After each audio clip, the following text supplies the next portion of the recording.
Miff live from New York, Peter Hallier, and it's an interesting date on the calendar today. Absolutely. In New York. September 12 here, but September 11 over there, Miff. That's right, and as I said earlier, you know, walking around the streets, I have to say I'm not downtown where the horrible sight was. You don't really get a sense that there's much going on today. New Yorkers are going on with their businesses, as is to be expected, I guess, you know, so many years down the track. But we've got a gentleman in the studio who knows the area intimately, and basically he's a pretty amazing kind of guy. He's taken some photos from the actual site. He was the official New York Fire Brigade's photographer. His name is Gary Marlon Suson, and he actually just can't hear in his headphones right now as we speak. So we might have to just do some technical work. No, you lead away, Miff. Maybe you can just have a chat to him if he can't hear us. All right, Gary, not to worry. If he's got us now. Say hello to the boys. Fantastic. Hi, Gary. G'day, Hello, Gary. boys. How are you? Very good. Greetings from New York City. It's a big deal, you know, like crossing the oceans in New York City. I mean, this is a technical achievement, this show. It's like the moon landing this morning. It is pretty amazing. It beats an 18-hour flight, that's for sure. That's Now, right. Gary, were you down at the site today, down near where the Twin Towers stood? Normally I go down there, but this year I chose to stay at the Ground Zero Museum Workshop, which is a museum that I opened 3 years ago in the Meatpacking District. And I decided to spend time with the many guests that were coming and to talk to them and just, you know, be present for them. Yep, and your photos were extraordinary at the time. How long did you spend at the site after the event, taking photos and working with the firemen? Well, I was appointed official photographer 3 months after the tragedy. I was brought in to be the official photographer to document all the private moments of Ground Zero. So I was there full time for 6 months. Yep. And what was that like, that experience? It must have been horrific.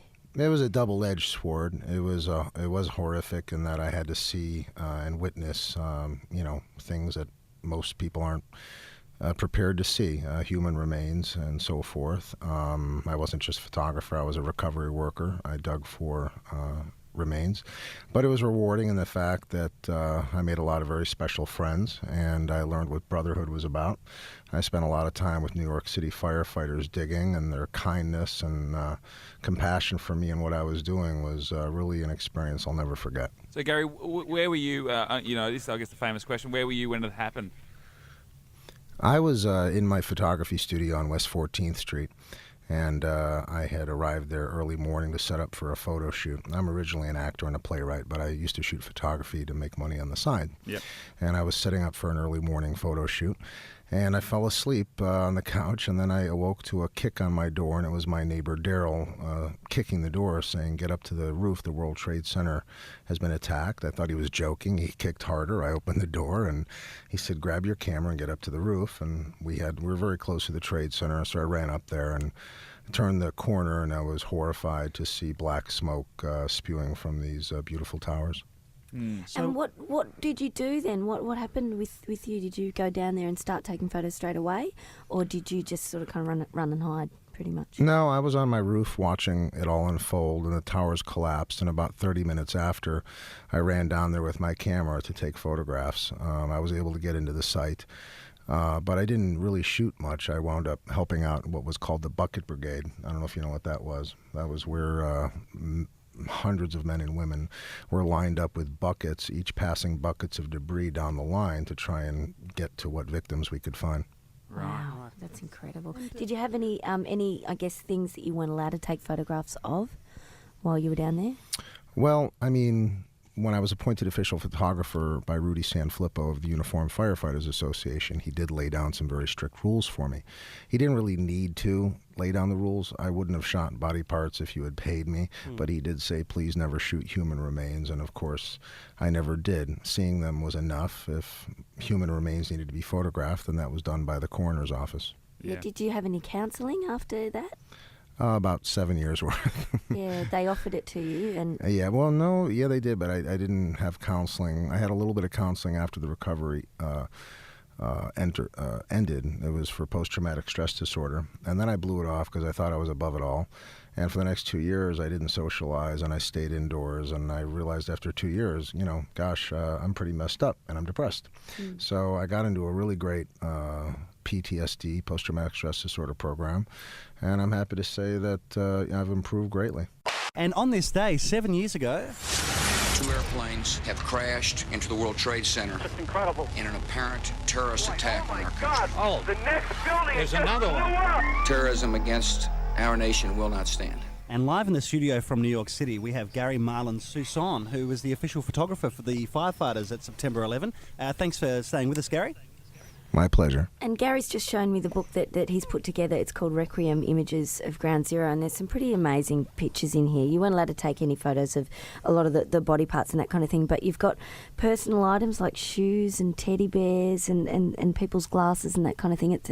It's deeply haunting, but the one page that really sticks out is this one from the Bible. And do you want to explain this picture? It's quite incredible. Sure. I was milling around the rubble, and I happened upon these papers, but they were on the other side of a cement wall, and there was a drop-off there. So I practically had to beg the fire chief to let me go photograph the papers. He said yes, and I went around, and I photographed the top paper, and it was pretty boring, to look at. So I peeled it back, and below it were just like 2 or 3 wet, burned pages from the Bible. The Bible itself was gone. So I was pretty blown away by that, and I leaned over and I took a photograph. But before I could pick it up and see what was in the text, my friend Mike Ballone, he's a recovery worker, he called me, he screamed at me, Gary, come on over, we found the body of a firefighter. And I said, well, I'll be right there. And he said, no, now take the picture and let's go. So I took the picture, and I basically went with him. Later that night, I got the film sheets back, and I really fell off my chair because when I zoomed in, the passage that was from on that page was Genesis 11, the Tower of Babylon. So the 11 and the tower just blew me away. And so we all ran back that night to try and find the page. We had a little search team, but we had a rare rainstorm in Ground Zero, and so it washed it away. But I found that very powerful, very symbolic, and I found it during a time where I had made the decision to quit Ground Zero. I had seen enough in 6 weeks to last a lifetime, and I made the decision no more. And then there I found that Bible page, and I found the 11 in the tower a little too coincidental, so I stayed. Gary, it's a day that's obviously remembered right around the world. It was nighttime here in Australia when it happened, about 11:30 at night from memory. But what does this day mean to New Yorkers now? Is the day getting bigger as each year goes on, or are New Yorkers getting on with their lives more and more?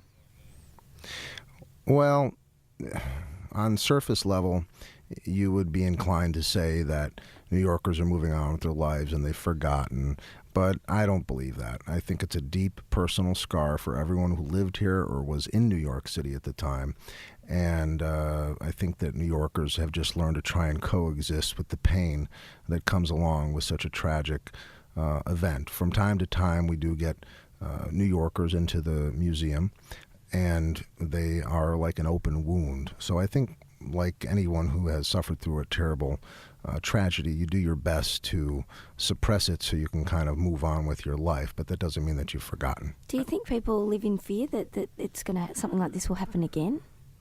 I don't think New Yorkers think like that any more than the Brits do, or anyone who has suffered terrorism. The thing that annoys me is when you see on television certain cable news networks that shall remain unnamed on your broadcast, they always have this fear level, this elevated terror alert red, terror alert orange, and I really I don't like that because it tends to keep people in a state of fear. Yes, I think we get Fox News too, Gary, and we see a lot of that over here. And now I understand that yesterday maybe a memorial was opened by the president. Is there any sort of, I guess, annoyance that it's taken so long for a official memorial to be opened? Yeah, absolutely. In commemoration of September 11? Absolutely. I can't speak for all New Yorkers, obviously, but myself and almost everyone I've spoken to, and even people who visit New York, are generally disgusted that there's so much feet dragging, that it's taken so long to build. This is arguably not the greatest city in the world, but arguably one of the greatest cities in the world. It's pretty great. It's and we're a cutting edge city, in many ways, artistically and culturally, and I just don't understand why it's 7 years later and there's no museum down there and there's no new tower. how long does it take to build a building, a skyscraper these days? At the most 2 years. So, Yeah. But there was a lot of bickering that went on between the architects and the city and the owner of it, and nobody could see eye to eye. And now here we are in 2008, and there's still nothing. What do you feel when you go down to Ground Zero? Because I know I've been there, and look, to me it feels like and maybe it's just because you know what's going on there. It feels like such a dark place. Do you get that? Well, I come from a different background than you. Obviously, I worked down there for many months, Yeah. and it's like a sore spot for me, not just for myself, but I worked with a lot of New York City firemen, retired firemen known as the Band of Dads, and I watched them dig endlessly for their missing sons. They each lost a son, and many of them walked away empty-handed. And I remember in those last 15, 20 days that they realized that they weren't going to get their son back. And it's I just have tough memories down there. Gary So Marlon it's Suson. I don't enjoy going down there. You can see Gary's photos at groundzeromuseumworkshop.aol.com.